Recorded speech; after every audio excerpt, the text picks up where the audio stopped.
Hello everyone. Hope you're all doing well and utilizing this time of lockdowns and studies at home to the fullest.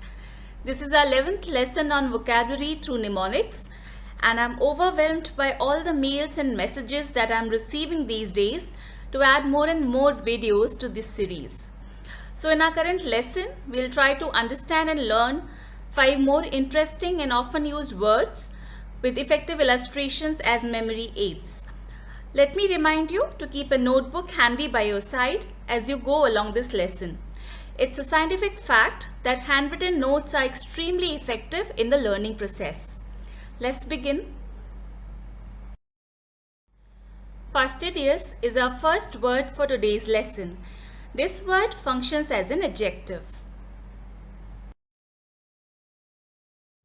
The word fastidious can easily be taken apart into the phrase fast to tidy, which captures this meaning nicely.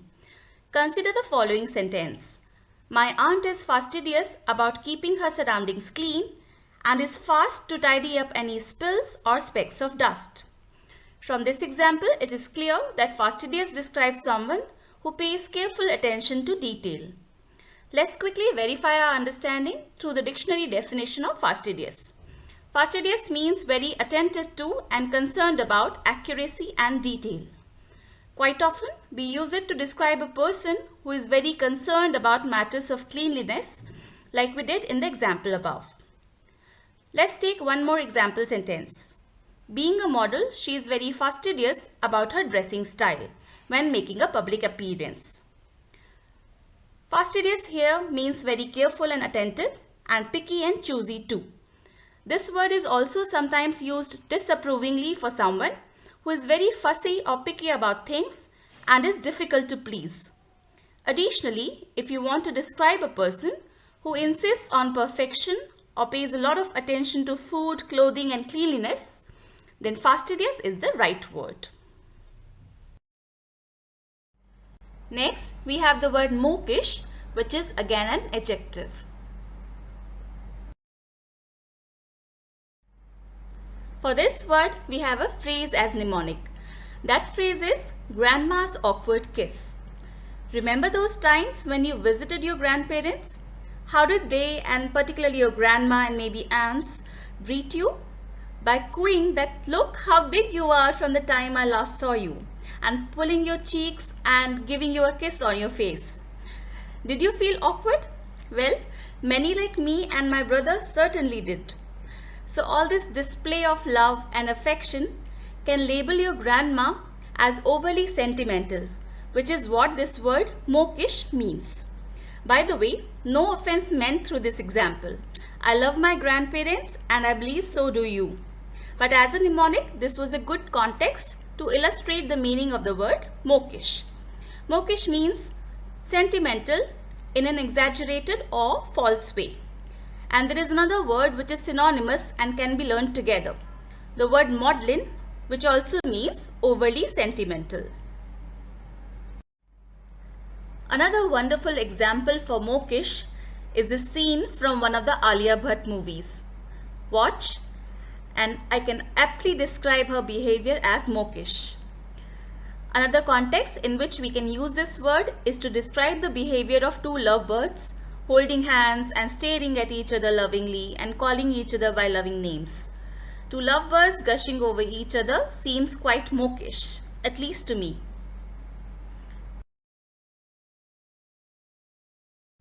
Then we have the word prattle, which is used as a verb and sometimes as a noun. Prattle to me sounds like a baby rattle.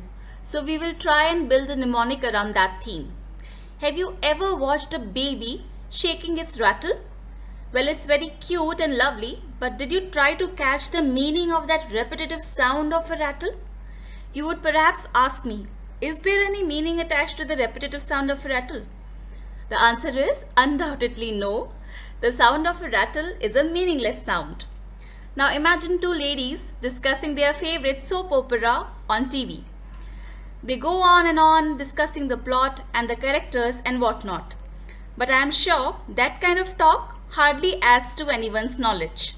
It's not useful or important. That's called prattle or babble or chatter, and you have many such funny words for that kind of a talk.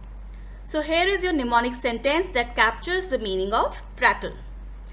The prattle about soap opera on TV was as exciting as listening to a baby shake its rattle. Prattle, according to Oxford Dictionary, means, as a verb, to talk at length in a foolish or inconsequential way. For instance, they prattled on for hours about the cricket match. And as a noun, it means foolish or inconsequential talk. The sentence mnemonic we used earlier exemplifies the use of prattle as a noun. Moving on, we have the word imminent, which is used as an adjective. The mnemonic for imminent is the phrase in a moment, which in turn means very soon. If something is imminent, it is likely to happen in a moment. It is likely to happen very soon. To illustrate this, I am going to give you an example that I am sure everyone can relate to. Imagine that you are walking and you step on a banana peel. What exactly happens? There is an imminent danger of your slipping and falling and hurting your back. Hope that makes the meaning of imminent clear. Imminent means about to happen or ready to take place in a moment, very soon. Another similar example could be a situation where you are standing with a sword hanging over your head by a thin thread. There is an overhanging danger because the sword might fall anytime on your head.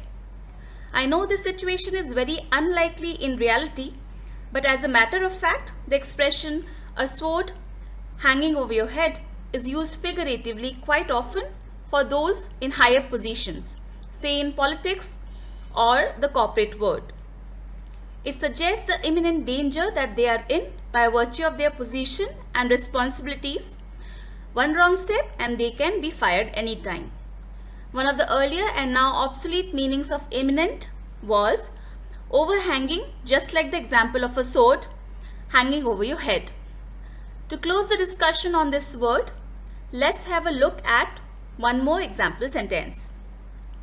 The evil-looking clouds were an indicator that a downpour was imminent, meaning about to happen. And our last word for today's lesson is redundant, which is used as an adjective. Let me stress upon the pronunciation of this word, redundant. The starting sound is redone, which can act as a wonderful mnemonic. Imagine yourself working on an assignment, an essay perhaps. The original write-up is almost always discarded because there are so many corrections and you decide that there is a better way of putting things across. And remember, you want the final submission to be a perfect one. The first time it's redone, you might want to remove all the redundant, which means extra words and phrases that make it excessively wordy. Redundant means extra and superfluous. But suppose the essay is now perfect and you still decide it needs to be redone, that would be redundant, which means it is not needed or not useful. No value addition in doing it again. So redundant means not needed or useful or no longer needed or useful, superfluous. Another example sentence is, the lady has bought too much stuff. Most of it would be lying redundant in her drawers because it is not needed or not useful. Now we have reached the second half of this lesson. This part targets the usage of these 5 words through sentences and other notes. We will first test your definitions of the words learned so far by filling the right word in the blanks of the example sentences. You can pause the video for a while to attempt them on your own. And after that, we will learn the synonyms and antonyms of each word. The footballer's dash poem at his mentor's funeral was so insincere that most of the guests rolled their eyes. The word mawkish fits perfectly into this blank. Mawkish means overly sentimental. Some synonymous words are maudlin, mushy and gushy, icky, sticky, sentimental, cloying and slushy. While antonyms would be words such as unsentimental. Raj was such a last-minute worker that he would never start working on his assignment unless the deadline was dash. The word that fits into this blank is imminent, which means ready to take place very soon. Synonyms are words such as impending, looming, pending, and threatening.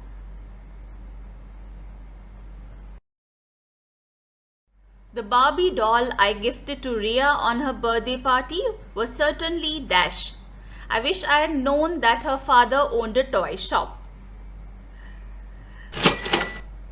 So the correct word to go into this blank is redundant, which means not needed or not useful, superfluous.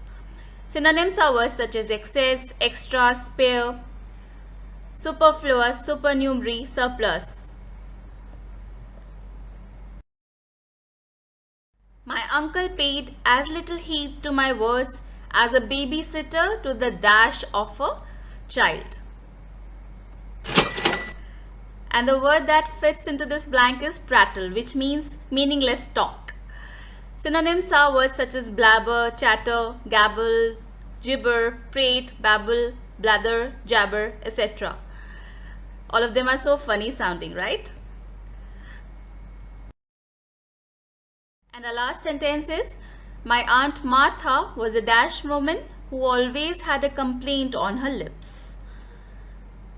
The correct word to go into this blank is fastidious, which means difficult to please, very finicky. Synonyms are words such as choosy, demanding, exacting, finicky, fussy, and dainty. While antonyms would be words such as undemanding, unfastidious, and unfussy. That brings us to the end of this video. Hope you liked it. Do share it with your friends and colleagues to help us grow and to keep us inspired. Subscribe our channel and stay tuned for more such videos. Thank you.